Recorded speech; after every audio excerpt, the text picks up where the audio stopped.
I want to tell you something that's true.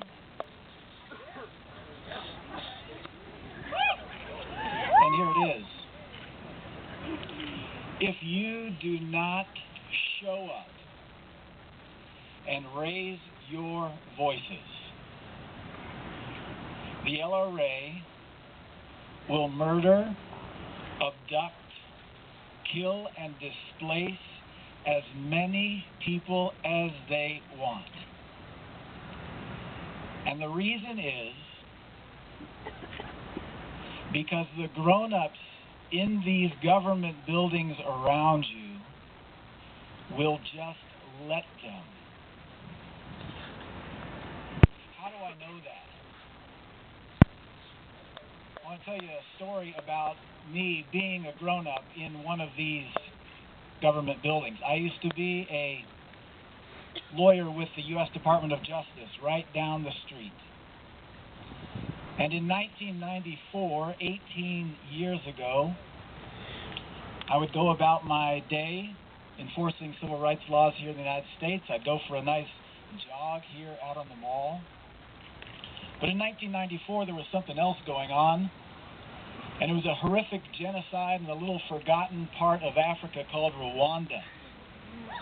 In 1994, 800,000 people were murdered in about 100 days. I want you to think about this for a moment, because what that means is you take all of us here, just look around just for a moment, look at the crowd here, take all these people and imagine them being murdered in a single day. Then do it again that day. Then do that every day for the next 100 days. Every day through till the end of February. This crowd gets butchered every day. And the grown-ups in these buildings will just let it happen.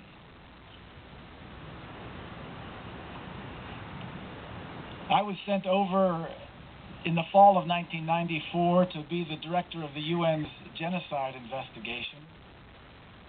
And I was simply given a list of about 100 different mass graves and massacre sites to go through and sort through tens of thousands of those corpses to begin to gather the evidence against the perpetrators. And in the midst of standing in literally mass graves where there are thousands of perfectly innocent people who'd been just hacked to death, what I recognize is every single day for 100 days, there were people in places of massacre in Rwanda who were crying out. But here on this mall, it would have been empty and silent. And they just would let it happen. And as I came away from that experience, honestly, I just dreamed of a better day. And I dreamed of a better generation. And can I tell you something? Here you are.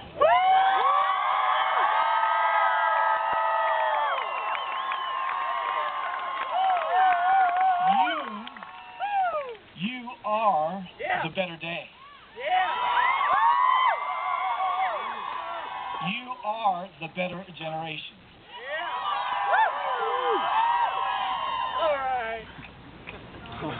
But now there's something you need to do. You need to finish what you started.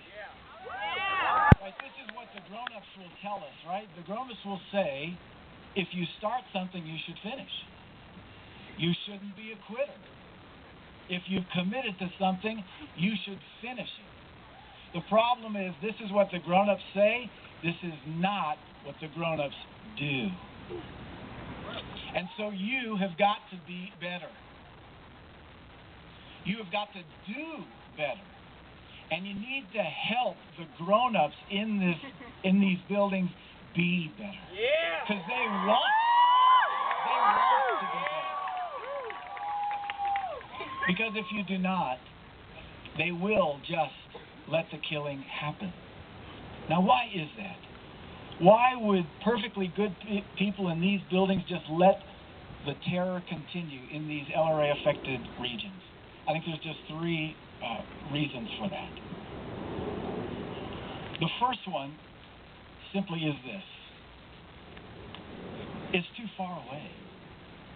Right? It just feels too far away. Solzhenitsyn, who was this man who he won a Nobel Prize for Literature, and he was in prison in the Soviet Union for year after year, and wrote about this horrific tragedy of the just murder of millions of people under Soviet communism.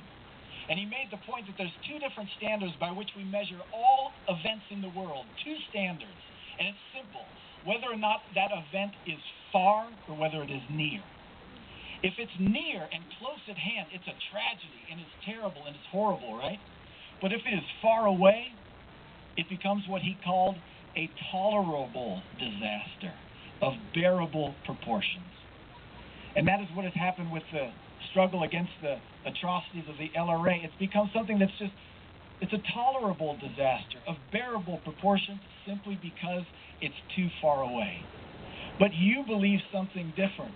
You believe that all human life is equal.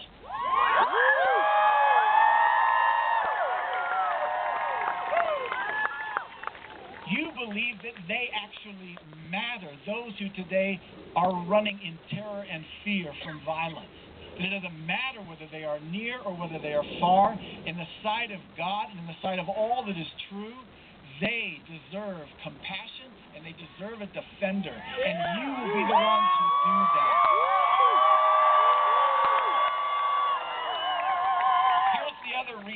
Here's the other reason why they will do nothing. Because it's too complicated.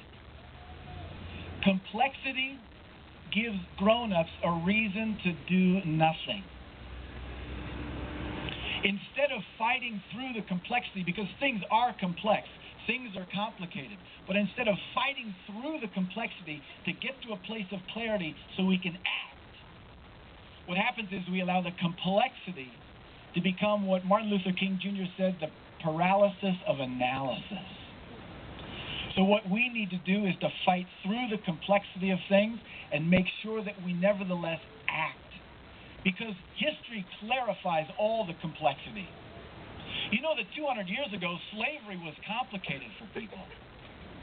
For your great-grandparents, Nazis in Germany for a number of decades were complicated. Apartheid in South Africa, for your parents, would have been a complicated issue for a while. Rwanda and the genocide was complicated. But what you know is that none of that is complicated now. Everybody can see that there was a right place to be and a side of justice, and some people were on it and some people were not. So likewise today, the world is complicated, but the situation in the LRA-affected regions of murder and rape and abduction, there's complexity, but that's a reason to think hard and to work hard through the complexity to get to a point of clarity so that we can act. And that's what you need the strength to do.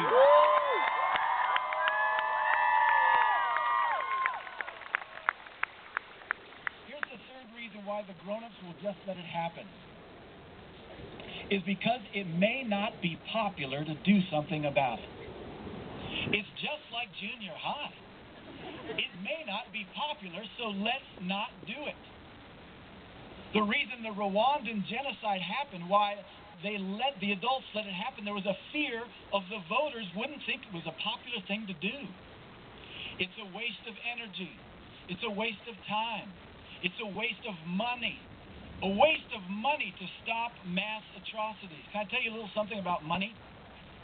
This Halloween, Americans spent $370 million on Halloween costumes for their pets. $370 million on Halloween costumes for our pets. Just so you know, that is about the entire national budget of the Central African Republic. where the most recent LRA attacks have been taking place. The idea that there is not the resources to actually go after those who commit these atrocities is simply not true. The question is, do we have the commitment and sense of clarity to actually do what is worth doing? Because it doesn't matter so much whether it's popular, because what you're doing is something different. What you're doing is changing what is popular, and that is called leadership.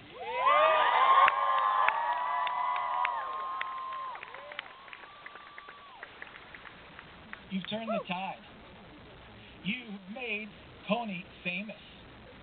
Yeah. You've turned the tide. You've moved the world now to make a commitment to stop it. You've actually moved the U.S. government and President Obama to actually send capacities now to actually remove Coney from the field.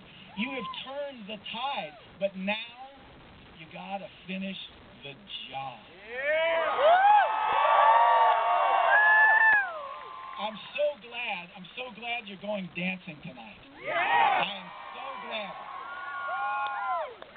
Because any struggle that is worth fighting for is both a march and a dance. It's both a march and a dance, because joy is going to be the oxygen that sustains anything that's hard to do. And the harder it is to do, the more oxygen you need. So the longer the march, the more dancing you're going to need. So after you dance your pants off.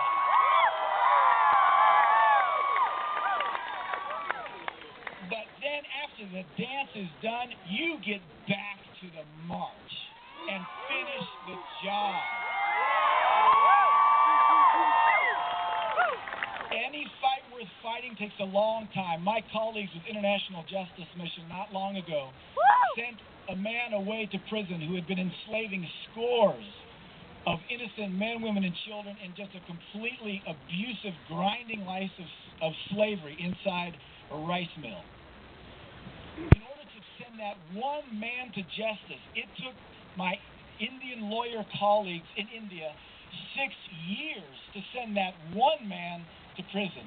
Not only that, it took them 6,000 hours at the courthouse. That's 1,000 hours more than any of you spent in 4 years of high school.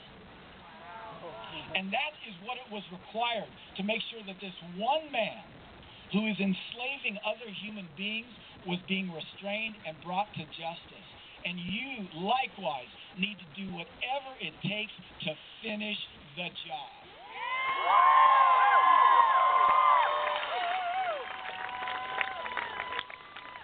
But here's my final thought for you. Coney is more committed than you.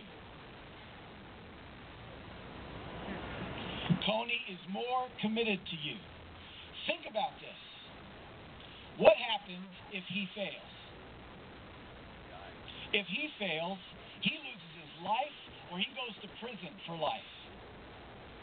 What happens if you fail? You go to grad school. You get another red t-shirt. Coney is more committed today than you. But it doesn't have to be that way.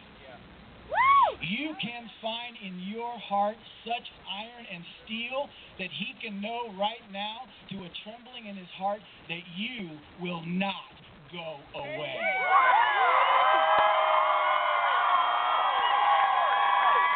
Right now, just decide that you will finish the job, because you have two convictions. One, that all human life matters. And the God who made you is inviting you to be a better generation.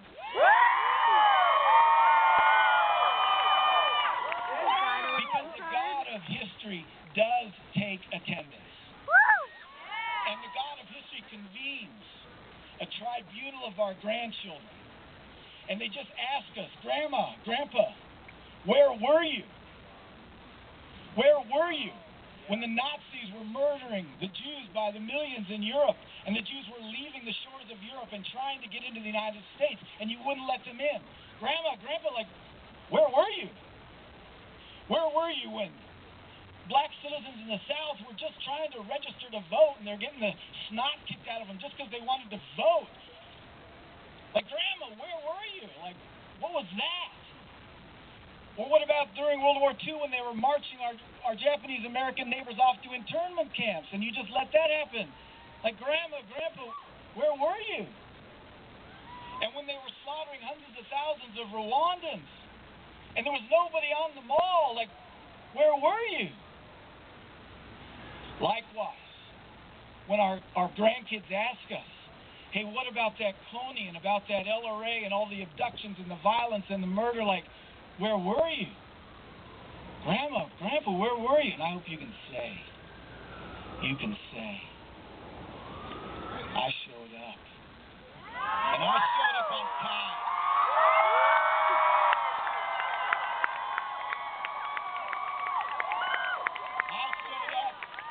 I showed up on time, and I finished the job.